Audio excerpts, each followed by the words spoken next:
Good afternoon, everybody, and welcome to this afternoon's seminar, which is entitled Creating a Digital Archive of October 7th, 2023, the Edut 710 project. My name is Alexander Kay. I'm the director of the Schusterman Center for Israel Studies at Brandeis University. This event is part of the Schusterman Center's Institute for Advanced Israel Studies, which is an institute that brings together a cohort of advanced scholars each year to work together on important topics in the field of Israel studies. And I encourage everybody watching today, or if you're watching a recording later, to please take a look at our website to learn more about the Institute and our other programs. I'm delighted to welcome today Professor Renana Keydar to speak to us. Professor Keydar is an assistant professor of law and digital humanities at the Hebrew University of Jerusalem, where she is the academic director of the Center for Digital Humanities and also heads the Alfred Landecker Lab for the computational analysis of Holocaust testimonies. Now, Professor Keydar has a very long and very distinguished CV, and I am not going to go through the whole thing now because I want to make sure that we preserve as much time as possible for her presentation today. I will say just briefly that she holds a degree in law and political science from Tel Aviv University and a PhD in comparative literature from Stanford University, and has worked in the field of law and human rights, and now the computational analysis of Holocaust testimony and related issues for many years. Dr. Keydar is with us today specifically because she is one of the leading members of Edut 710, which translates as Testimony 710. It's a grassroots, volunteer-based civil organization which was set up to document survivor testimony of the October 7th, 2023 attack on southern Israel. And she is the head of the archive and content department of that initiative. And that's the subject of her presentation today. After Professor Keydar's presentation, there's going to be ample time for Q&A from anybody watching today. If you have any questions for her, please submit them through the Q&A feature, which should be available on your computers. There's also a live transcript, which is available, and you should be able to turn that on or off individually on your own machines. The Q&A is going to be moderated by Professor Yael Dekel, who is the lead fellow at our Institute for Advanced Studies this year, and also an instructor at Ben Gurion University. And with that, let me pass the mic over to Professor Keydar. Thank you so much for joining us. Thank you very much for this very kind introduction. Let me just share my slides. I do want to start by saying that the materials I'm going to speak about, and also I will show one testimony of our archive, and these are not easy materials. So just I want to put this trigger warning, and I will also let you know before I show the testimony itself, although it's not graphic in its nature, it's audiovisual conversation and interview, but I just want to put it out there. So thank you very much, Alex and Yael and everybody at the Schusterman Center. It's been a privilege to join the group of fellows this year and to be invited to speak here. And I really speak here in both heads, if you want, or both hats, as the both doctor or instructor at the Hebrew University and as a leading member of Edut 710. And the issue I want to discuss is how do you build a digital archive of testimonies, like we know from Holocaust testimonies, from the Spielberg Shoah Foundation in University of South California, or the Yale Fortunov Archive, or the Yad Vashem Archive. But how do you do it live in times of emergency when things are still happening in a way? We're still in a state of war. We know the situation both in Israel and elsewhere is devastating, and that's one of the challenges, both ethical and technical, that I would like to speak about today.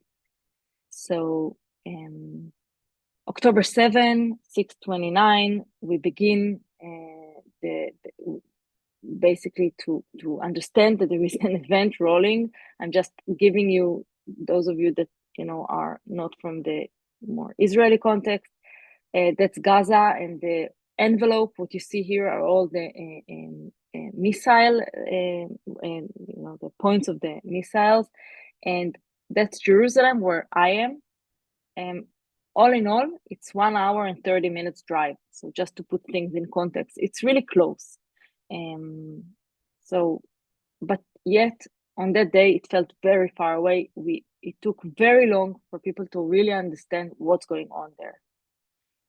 And what immediately happens after October 7, and I'm literally speaking about October 8 onward, is a surge of civil initiatives of documentation. So we can speak a long time about the collapse of the state or the state that disappeared. I'm not going to talk about it so much now, but it's very obvious from the surge of documentation initiatives that were all grassroots, all volunteer-based, people just grabbing their cameras and going to document, that it was something that was civilian-led and not state-led.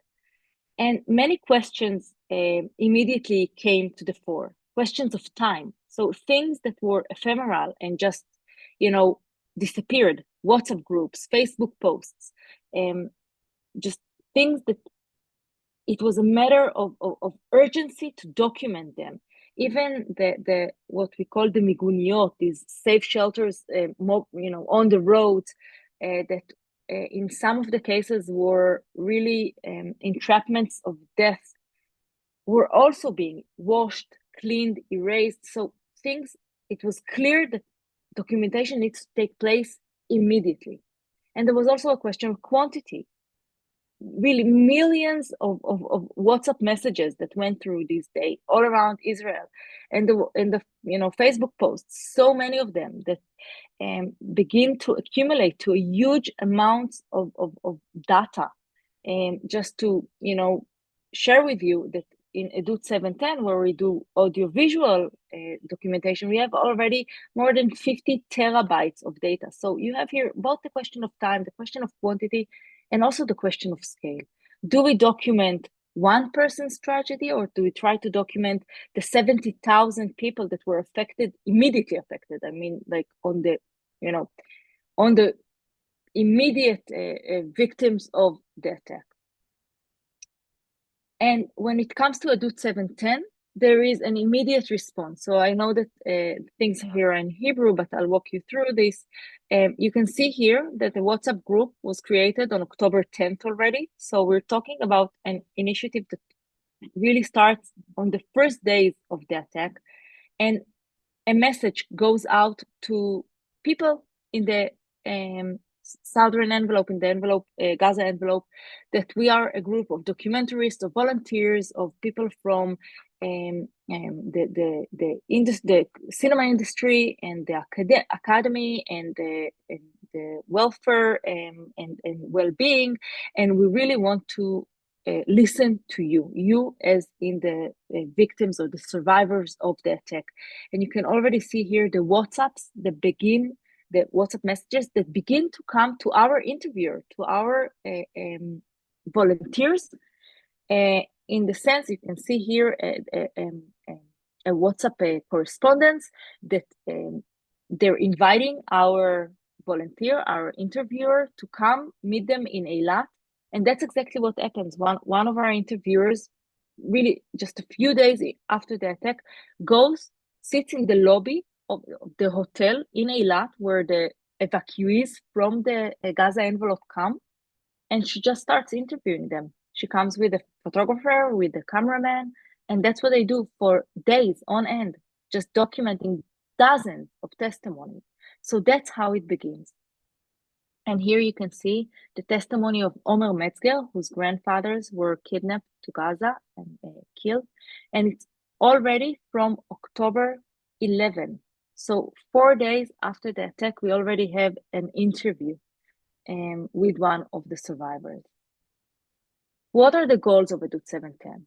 First and foremost, to listen and record the stories of those that experienced the events firsthand in their own words, uninterrupted. And I will explain more about this ethical commitment that we have in a second. We want to make the stories available and accessible to a wide range of audiences. And you will see in a second how do we make that happen on the technical level. And we have a view toward long-term preservation. I'll just say already now that we already have a deposit agreement with the National Library of Israel that serves as the hub of all these initiatives to deposit our testimonies for the long-term preservation in the National Library of Israel. And we are, at least we're committed to be guided by the highest ethical and professional standards when we do all that. Our inspiration is Dori Laub, who was a psychiatrist and a Holocaust survivor that established the Yale Fortunoff Archive for Holocaust Testimonies. So he was the one that decided to just put up a camera and interview Holocaust survivors. Now, his methods of interviewing and his ethics of interviewing is what guides us here, because interviews were made and will continue to be made with survivors. But what guides us here is Dori Laub's ethical commitment to listen. So what Dori Laub sees in the act of the interview is that the interviewer acts as a listener that provides the infrastructure or the environment for the survivor to share their story. And that's what Dori Laub says, and I'm quoting from him: to enable the process of giving testimony, involvement and intimate presence of the listener, the interviewer, are required. Testimonies are not monologues. They do not exist in isolation. Witnesses are speaking to someone. They have been waiting for a long time. And that's exactly what we're trying to do in Edut, minus the big, really difference that we didn't wait for a long time, nor did our witnesses. Everything was very, and still is very immediate. I should say that everything is still ongoing. We're still interviewing people just as much as we did in November and December 2023. So what our interviewers are guided to do is to, and they're all volunteers, I should again say, is to listen through trauma. So you see here captures from 2 interviews that we conducted with Rabbi Shachar Buchtzek from Ofakim and with Karen Zahavi, the mother of Yonatan, Zichrono Livracha, who was murdered in Yechini. And you can see this, that's the way that our interview takes place, which is, with full attention to the interviewee and with very little interference, very little interruptions, very little guiding questions, very much allowing them to tell their story, understanding that that's where the therapeutic effect also happens. When you allow the witness to regain control over the narrative by sharing their story with us. And that's our basic principles, but also challenges. Proximity to the events, displacement from homes, dispersed communities. These are that's the environment in which we operate. Most of the interviews that we conduct with people don't take place in their homes. They're not in their homes. They're evacuated. They're displaced. They're refugees in their own country. We believe that every survivor has an opportunity to tell their stories in their own words without hierarchies or interruptions. What it means is that we're not giving any more preference to the person who went out to fight the terrorist than to the person who stayed behind and held the door of the safe room to protect their kids. And we also don't try to navigate the interview to any headline. We're not there for hasbara or propaganda. We're not there for journalistic, high points or, climates. We are here to collect testimonies and voices for eternity, both for the communities and for the witnesses themselves and for us, all of us as society. We put a big emphasis on the consent and collaboration of witnesses in their communities, and we put witnesses before data. And that's something that we need to take into account when we start building the archive, which is at the end something that we build on data. So these principles shape our ethical commitments and also the metadata of the project, which is a word that sounds a little foreign when I speak about it in this context, but when you build an archive, you have to take care of the metadata. So I'll talk about it in a second, but this translates into the way that we build the archive using digital humanities methods. I want to share now a testimony of Rotem Israel from Cholit. This is this small spot here next to Kibbutz Sufa, very much at the south. You can see that it's really, really close to the border of Gaza. And it's a really small community that was severely affected on the day. And Rotem will share her story. I will show a 5-minute clip from her testimony. So again, I'm now going to show the testimony. So please be cautioned. And after that, I will say a few words about this 5-minute clip and what do we see there. The testimony is in Hebrew with English subtitles.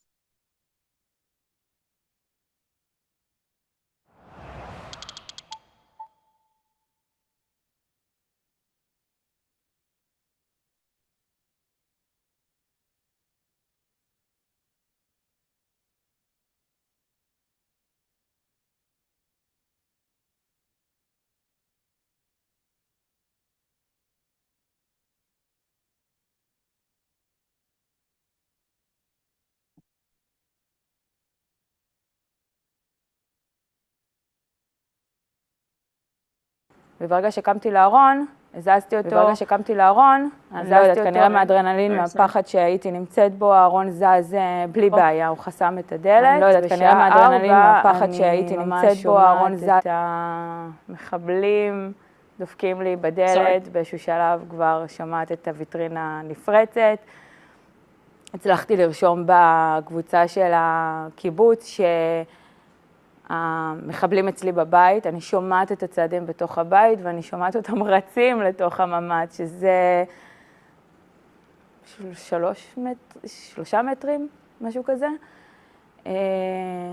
ומתחילים לבעוט בארון. עכשיו, הם לא כל כך הצליחו, הם צעקו צה"ל, צה"ל. העניין הוא שאני לא הצלחתי להאמין אם זה צה"ל או לא צה"ל.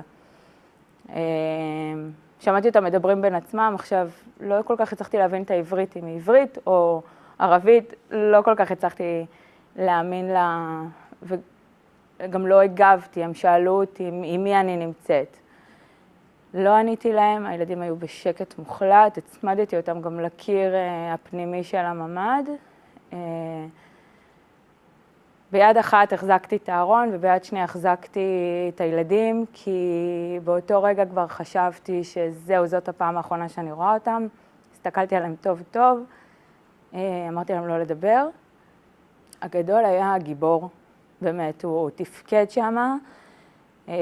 אני זוכרת שהוא גם החזיק את הקטן צמוד לקיר, הוא שם לו את היד על הבטן כדי שהוא לא יתקדם עליי כל הזמן ושהוא יהיה צמוד לקיר כל הזמן. נורא פחדתי מרסיסים, אני לא יודעת על מה הם יתחילו לראות, אם הם יפגעו בחלון או בדלת ומה יתחיל לעוף. זהו, ואז היה קצת שקט מכיוון מי שניסה להיכנס, ואני רואה קנה של רובה בין הארון, כי היה חריץ קטן, לא הצלחתי להצמיד את הארון ממש עד הסוף לקיר. זאת אומרת שהם הצליחו לפתוח את הדלת של הממ"ד? הדלת של הממ"ד לא נעולה והיא נפתחת לכיוון הבית, ככה שאם הם היו פותחים את הדלת לכיוון הארון, אולי היא לא הייתה נפתחת, אבל הם הצליחו לפתוח וראו קיר של ארון. אני זוכרת שהם גם שאלו, מי שם פה ארון? עכשיו, לזה לא עניתי.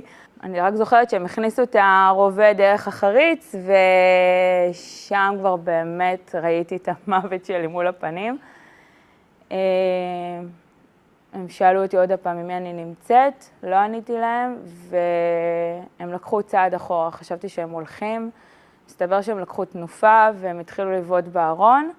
הארון זז בערך 15 סנטימטר, ואני החזרתי אותו. והם התחילו עוד פעם לבעוט ואני דוחפת אותו חזרה. הם הבינו שיש כבר מישהו בתוך החדר, כי הם מקבלים כל פעם התנגדות לדחיפה של הארון.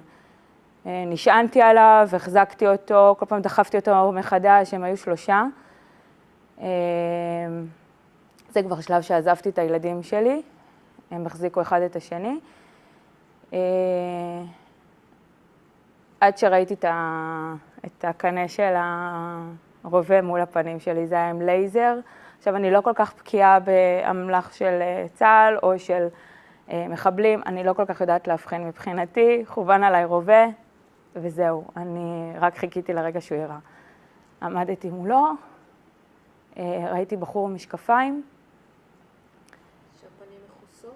הפנים לא היו מכוסות, הוא הזדהה כעומרי. עכשיו, אני אמרתי לו פה כבר התחלתי לדבר איתו, אמרתי לו, אני לא מאמינה לך, אני לא יודעת מה זה עומרי, מי זה עומרי, זה לא אומר לי כלום. וכל הזמן זה והרובה מכוון אליי, ואז כנראה שהוא קלט שאני מאוד מאוד מפחדת, והוא מנסה לשכנע אותי, לפתוח לו את הדלת של הממ"ד, שאל אותי אם אני פצועה. אז אמרתי לו שאני לא שומעת אותו טוב. אז הוא התחיל לשאול עוד פעם, אתם פצועים? יש מישהו איתך בממ"ד? אני אפרוץ את הממ"ד, אני פורץ את הממ"ד. הוא התחיל לדבר הרבה בפי, שהייתה נשמעת לי בסדר גמור, אבל עדיין לא כל כך הצלחתי להרגיש ולהשתכנע, שהילד שלי, הקטנצ'יק, זה בעצם המשפט הראשון שהוא אמר כל היום, אמר, אמא, אני מפחד. החייל שהיה מולי, מסתבר שזה החיילים, החייל שהיה מולי שאל אותי אם התינוק פצוע, ואם צריך לחלץ אותו, וזה עכשיו.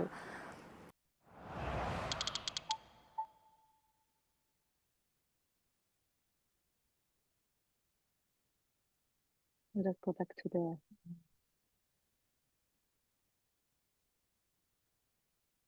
So that's one testimony. We have 1,200 of them, and each of them sheds light on a different angle. Some of the stories are like Rotem's mothers that for hours on end just held to the door, to a cabinet, to a bed to protect the kids. Others are of people that went out to fight and risked their lives. Others are of people that were just sitting in the safe room and, trying to understand through WhatsApp channels and communication that is broken, what's going on in their communities. These are the stories that make up what happened on October 7th. So we have 12,000 testimonies already recorded, and 400 of them, more than 400 already published in Hebrew on our website and our YouTube channel. 120 like this that you just saw translated to English, plus anticipated translation to more than 6 other languages with a bilingual website. We have drone and 360 filming of 12 locations, which I will speak about in a second, and 6 local defense squad stories that we reconstruct through interactive settings. And we're collaborating with startups, archives, and other NGOs in the field. We are considering ourselves as the national archive of the testimonies of October 7. And all that happens at the front. What happens at the background, behind the scenes, is what I want to, share with you a little bit more now.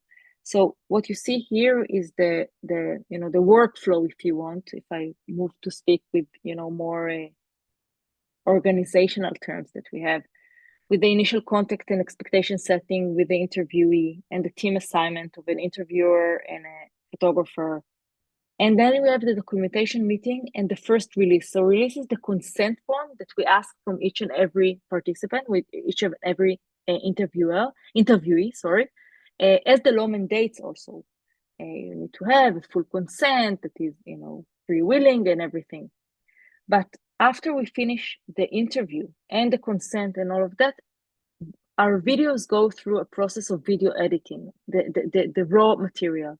One of them is 1 hour, or usually about an hour-long interview that is basically the raw material minus some cleaning of background noises, or if there are mentions of third parties that we did not get their consent, then we have to take it out of the interview.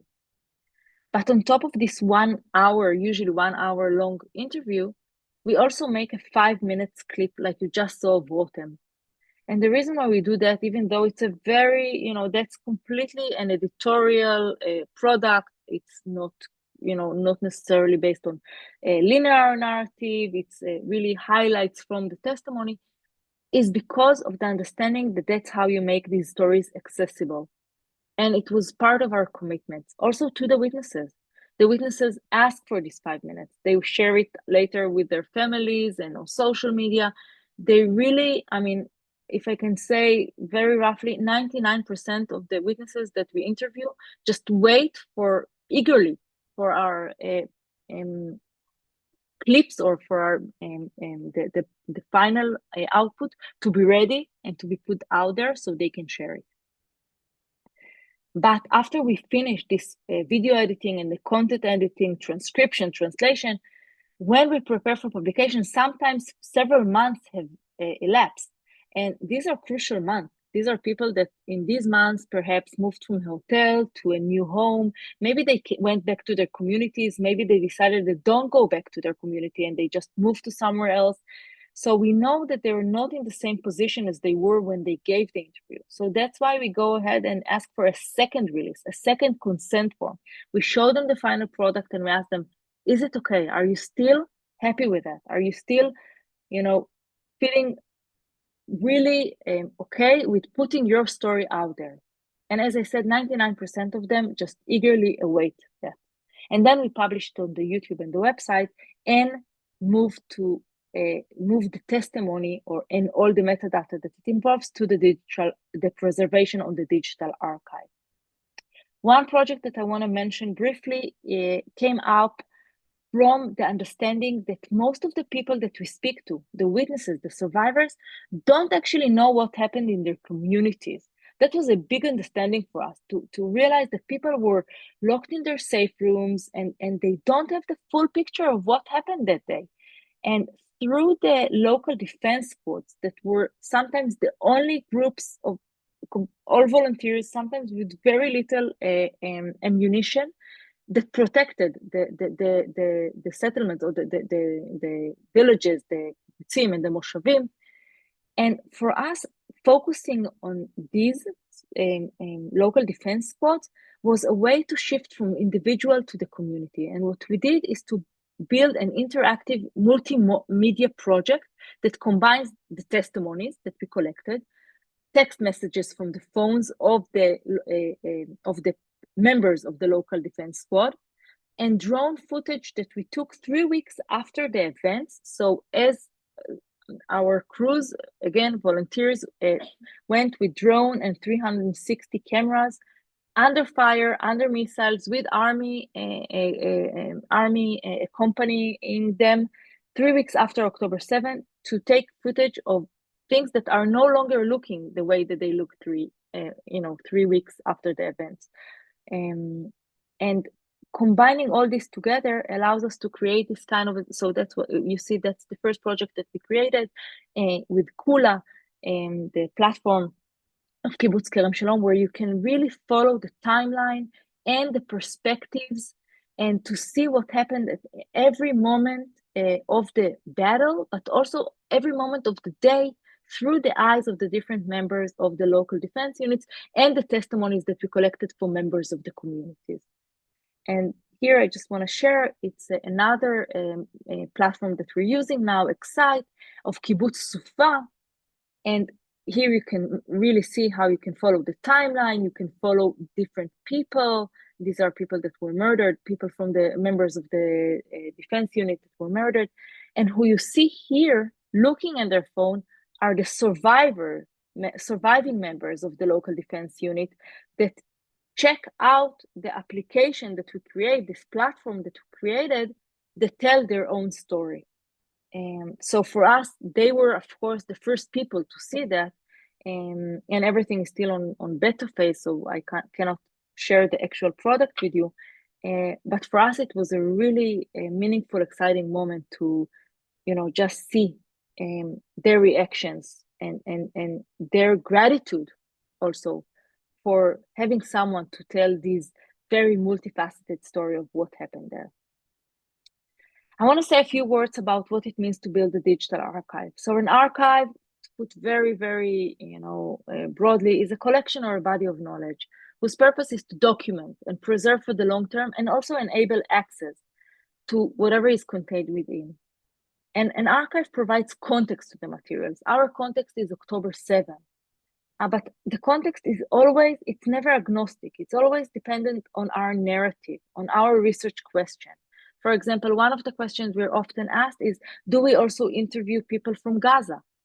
And our answer is no, because that's not the narrative that we tell, and also because technically we cannot collect testimonies at the moment in Gaza. But in future, in any future vision, of course, we would like to have all these collections of stories brought together to speak to one another.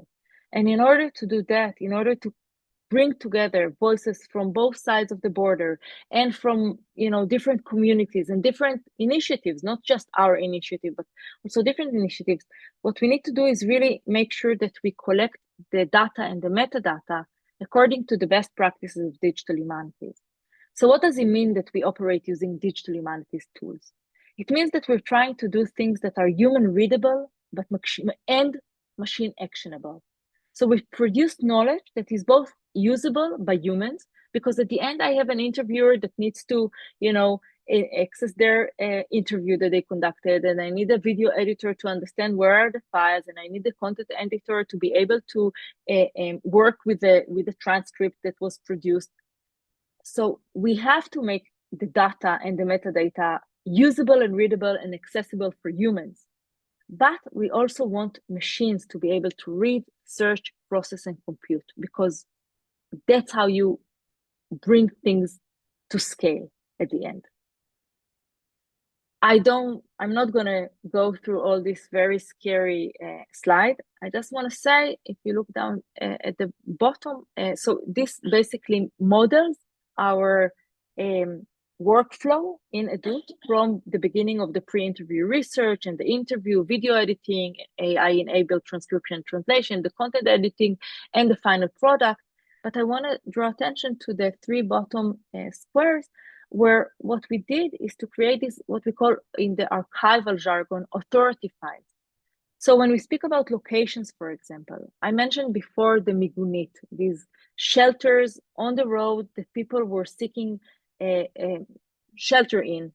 And one of the most infamous one is the one next to where the location of the Nova Festival was, with really a massacre of young people that were just attacked by grenades and ammunition and were shot to death inside.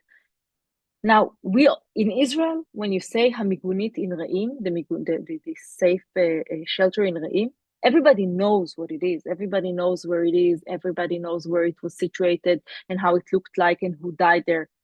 But that's what we know today.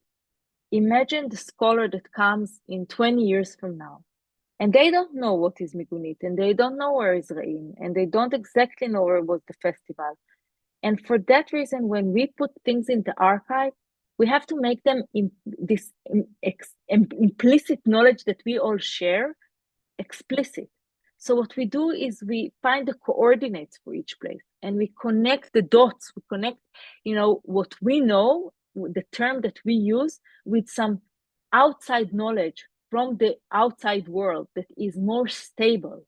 And the same goes for, Moshe, the local defense unit member. We all know who this guy is, but in 20 years from now, they won't know. So we need to know that he has a unique ID and he has a first name and last name and date of birth, because these are the only ways that in 20 years from now, or 5 years from now, or a year from now, we will be able to connect all the dots. So that's exactly what we do through a very meticulous process. What you see here is the form for I'm in charge of the content editing, and what we do is that each and every volunteer, we have a group of about 15 female volunteers that just listen to each and every testimony from beginning to end and take out all the information they can extract from them. Places that were mentioned, people that were mentioned, keywords, summary that they create, all doing it specifically, manually, not by AI, because AI cannot do that yet. And I will show you in a second what we can do when we extract this kind of data points that are so important for the archive. On the very basic level, we create this kind of a table that allows us both to connect testimonies to witnesses. Here we have 2 witnesses in one testimony, but also to put places, because we have coordinates for them, we have specific locations for them, so we can put them on a map. We can connect our map to other projects' maps, as long as we all work with the same best practices of digital humanities. We can also start to use data management at scale as a basis to build our archive, so we can see how many testimonies we shot and how and where were this, our witnesses come from. I want to say also from a reflexive point of view that it allows us some critical perspective on the way that we build the archive. So do we have more female than male? Do we have more from the kibbutzim than from Ofakim and Sderot, from the cities? Do we have more from the secular or the religious? It allows us this kind of perspective that helps us understand, how are we doing? I mean, again, we're not chasing witnesses. We're waiting for people to come to us, but we do want to be reflexive of the work that we do. So here you can see how on our website and Edut 710 website, you can just click on each and every spot on the map and see all the testimonies that were recorded that relate to things that happen on that spot. What it also allows us to do is something like that. Take the testimony of 3 women, Sivan, Rachel, and Amit Segal, from Kisufim, so we can connect the place that it took place, the kibbutz Kisufim, where the Segal family members come from. But we can also look at all the other Segal family that gave testimony. And we can see that they mentioned Saar Margolis, who is the local defense commander, who after 12 hours of really heroic fighting was murdered. And he was mentioned in the Segal's family testimony, but it was also mentioned in other people from Kisufim's testimony. So by creating this archive, we can also start, connecting the dots around stories and see which stories connect to one another, whether through location, through people mentioned, or through other points of connection. I want to finish by bringing in what some of the research that I do about distant listening. So what guides me in my research is that I believe we have a commitment to let all voices be heard. Today you heard the story of one woman, and she's a very impressive woman, Rotem. She did really an amazing battle to protect her kids, and she's sharing her trauma in such sincerity and clarity. But we have 1,200, and how would we listen to 1,200 stories? So what I'm trying to do is to bring tools from digital humanities and methods that will allow us to really bridge this gap between the individual testimony and the many voices, and go back and forth between the single voice and the voice of the multitude, because I really want to be able to listen to all of them. So as a very simple example, what it means is that I can take the transcripts of the testimonies that I have and do this kind of a big data analysis of them and see what are the words that are most frequent, not in the testimony of Rotem or the testimony of someone else, but in all the testimonies that I have in the archive. So what you see here is really just a proof of concept. It's completely not ready for any academic research, but just to show you, one of the words that come up most frequently is the word dor. Now, if you listen to Rotem's testimony, you know exactly why dor is the most important word that comes up so frequently. Because on October 7, the dor of the safe room became really the battleground, the new battleground. People were fighting over the door for hours. She really tells you there, how 3 people push in and she's pushing back and pushing in and pushing back. And this door, the door and the handle of the door is what makes people survive or die at the end.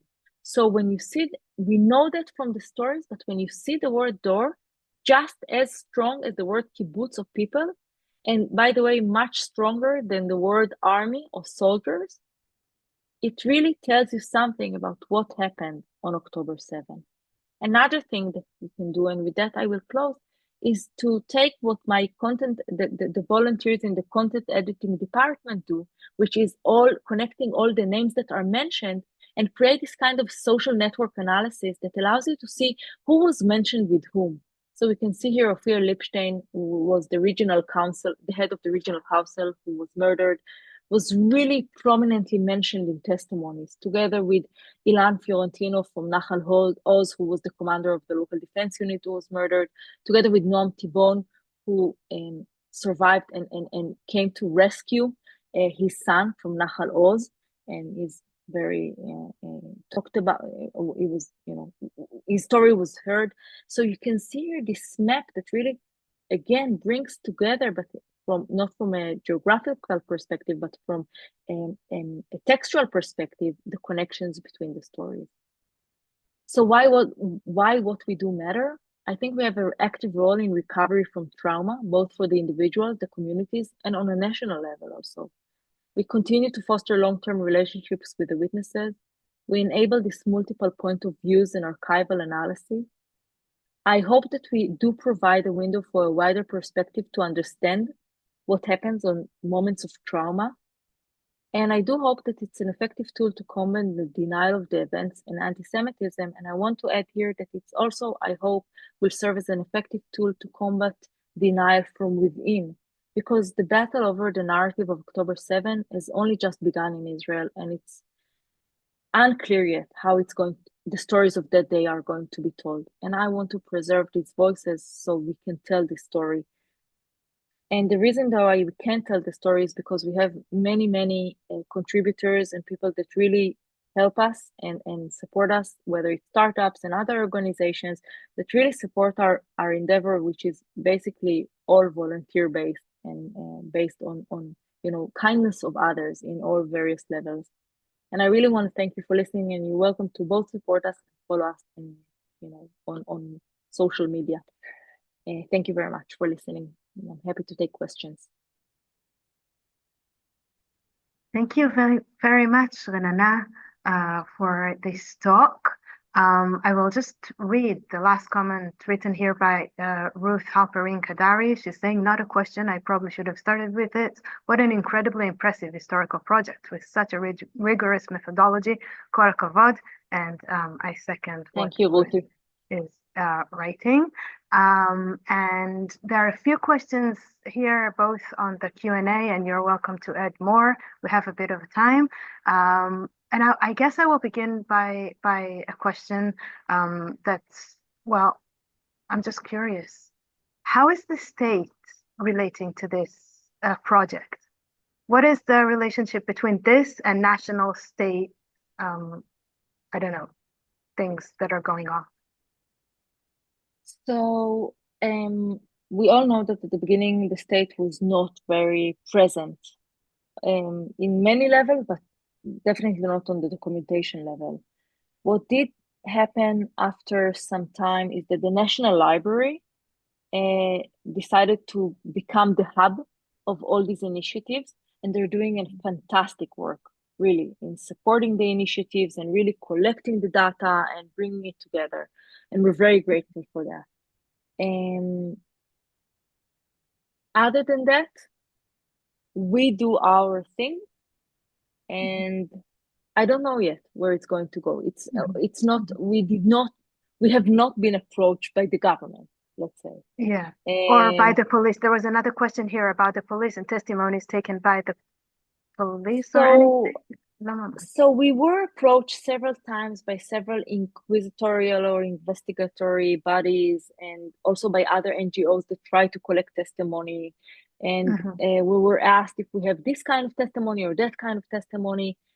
It's really, of course, all our materials, as long as we have the consent of the witnesses, are online. Everybody can approach them, use them, do whatever they want with them. It's part of what we do. We build an archive that is open and accessible.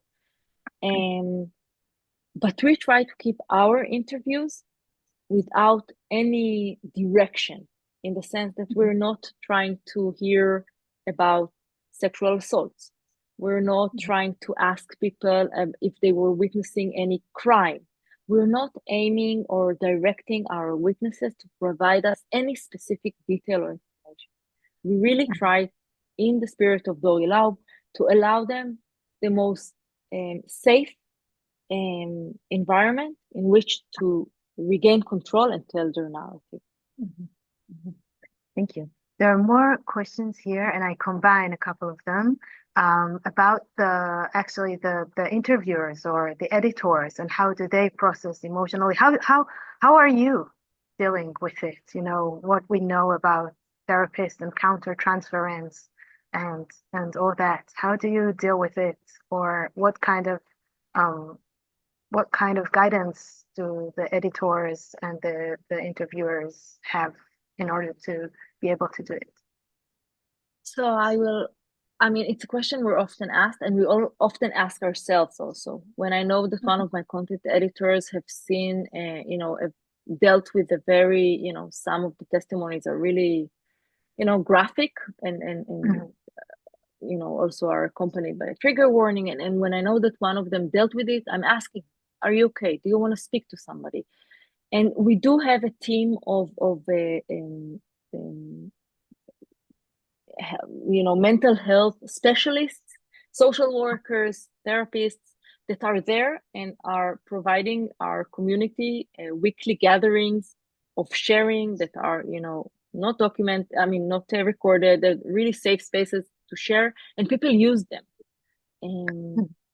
And of course, I can only speak about what I know and about my experience, but I can tell you that for most people, volunteering in Edut 710, for me definitely, was a source of power and solace rather than a source of trauma. Faced with the enormous trauma of October 7, doing something, having some sense of contribution and meaning and agency, even, in such a small aspect, to me at least personally, provides huge sense of purpose to just, because in the first month, the academic year didn't open. We were home with the kids. They didn't have schools, and the sense of complete collapse of everything we believed in was just so shattering. And as one of my content editors always say, I don't know how to make sandwiches. I'm not good at finding drones for soldiers. So what I know to do is to do this, whether it's to write words or to, to edit video. Each and every one of us knows how to do what they do. And I know how to do digital humanities, and that's how I joined this project. But that's really from my perspective. Some people do find that it's too much, and they say, I can't do it anymore. Thank you. I mean, thank you for the opportunity, but it's enough for me. And we respect that, of course, and feel very much... because they don't come necessarily from therapeutic... No, they're not therapists or anything. No, we have documentarists, and we have, accountants, and we have, architects, and we have everything. The range of volunteers is really very wide. There's been in conversation lately that the focus on October 7th and the atrocities and the testimonies how would I put it? Overshadows what's going on in Gaza right now, and overshadows the ability to empathize with Palestinians. And I wonder if this is something like, what is your take on it? How do you feel that the interviewers or the editors, how does it play into this topic? At the end, I don't think that one victimhood comes on top of another victimhood. What happened on October 7 in Israel is a trauma that we don't even begin to understand its effects. Until, as long as there are 101 kidnapped still in Gaza for more than 400 days, Israel cannot even begin to grieve the deaths of that day. And on the 1,200 dead of October 7, so many other people died since then. The amount of grieving that we need to do, we haven't even begun doing it. So when I listen to these stories, I don't think that I do it on the expense of other stories. but I do know that other stories need to be told. And I only hope for the day that either I or my partners or someone will be able to document also the other stories on the other side of the border in Gaza and elsewhere. They deserve to be heard, and I wish we could put them all in one archive, because that would be that. Then we know that we're in a dawn of a new day, I hope. Thank you. There are more questions here about differences between different interlocutors or interviewees, survivors, whether there are differences between religious Orthodox and Chiloni unorthodox testimonies in the vocabulary or in the answers in the testimonies that they gave. Were there the hostages that came back? Did you interview them as well? And maybe more about the content and these questions.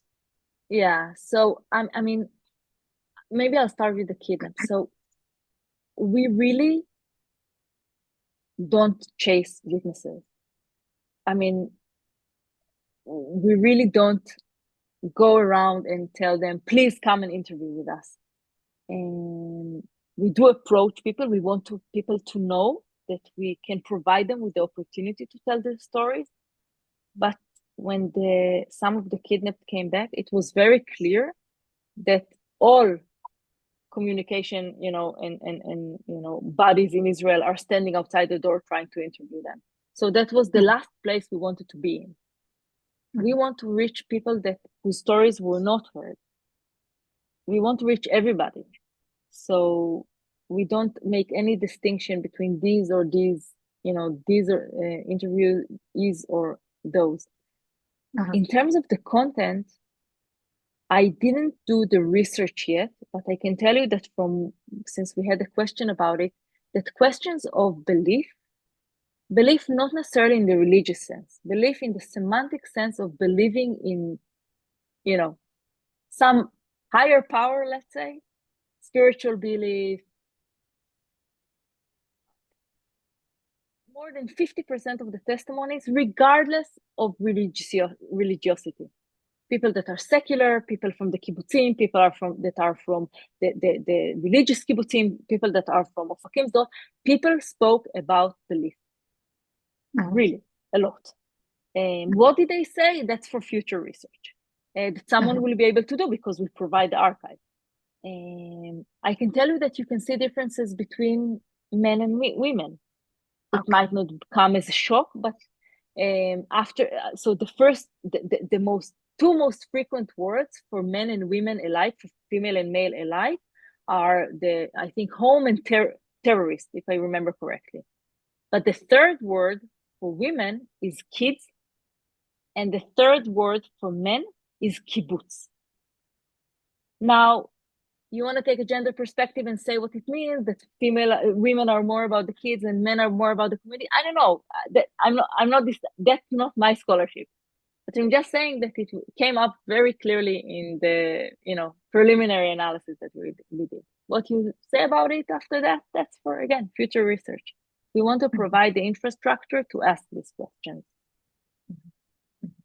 Another question, thank you, Renana. Another question asked here is whether in the website, what are the keywords for search in the website? If you could give a few examples of the keywords that are being used. So so now I feel like I'm going to be very disappointing because the website is not the archive. Okay, it's really, I mean, those that come from digital humanities, maybe it's clear for them, but the website is just a website. We have 6 keywords coded. It's basically kibbutzim, the Nova Festival, and we have 6 categories. The security forces. You're welcome to go online and check the website in English and in Hebrew. The archive will have much more than that. First of all, we have a long list of keywords that we manually coded, but also the whole idea is that we build an archive with digital and computational means of the 21st century, with large language models, with capacity to search in free text and not just by keyword. And all that will be available when we build the archive, but we're not there yet. We're just building the infrastructure, the basic layers to make this archive feasible. I hope that in the next few months, I mean, it should be said, I mean, we're still just running the business. We're just running the organization. We keep collecting testimonies, we keep editing, so any thought of the archive is when you raise your head above the water, and we're still very much inside the water. So there will be an archive, but unfortunately we're not there yet. So that's the vision. Thanks. And are you planning to use any text analysis tools for analyzing the discourse? Definitely. I mean, more than that, I can use these text analysis tools in my own research, but I want to build an archive that will allow, harnessing large language models like ChatGPT, Claude, and stuff like that. Of course, not as is, because we don't want them to invent testimonies.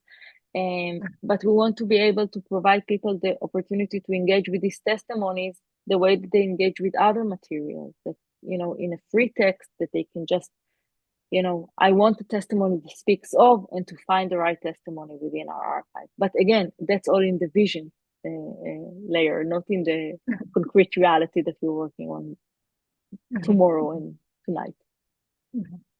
Thank you, Renana. There is a question here asking, how can anyone in the US assist you? Volunteer opportunities or anything like this? I think this is maybe a nice question towards the closure of this session. So first of all, thank you very much. It's very generous, and it's always heartwarming to know that people really care. You're really welcome to visit our website, and you can drop us a line if you want to volunteer. We always look for translators and whatever. We always look for people that can contribute in many ways. You can also email my personal email. Yali can give it to anyone who is interested. You can write it in the chat, completely free. And of course, you can always support us also but with a donation. So we always also appreciate that. But I'm not here for fundraising. It's an academic event. It's not there. But if you ask already, then we always also appreciate that. Great. This was a response to the question. And I want to thank you warmly, Renana Keydar, Professor Renana Keydar, for coming here to the Schusterman Center. You have here in the chat of the Zoom, you have here the email of Professor Renana Keydar, so you can email her, and of course visit the website. If you're interested about the Schusterman Center Institute for Advanced Israel Studies, you're also very welcome to enter our webpage, and see all the scholars that are this year's fellows. Renana is one of them. And I think that I will just say, have a good night and a quiet night, hopefully for everyone here, there, and everywhere. Amen. So there are lots of many thank yous and compliments in the chat, in the Q&A. I will not read all of them. Wonderful presentation. Thank you for sharing this project with us. Thank you for sharing this, and thank you for having this, for doing this important and amazing work. Thank you for the opportunity to tell the story of others. So we will say good night, and good afternoon for those of you in the US. And we'll close the session.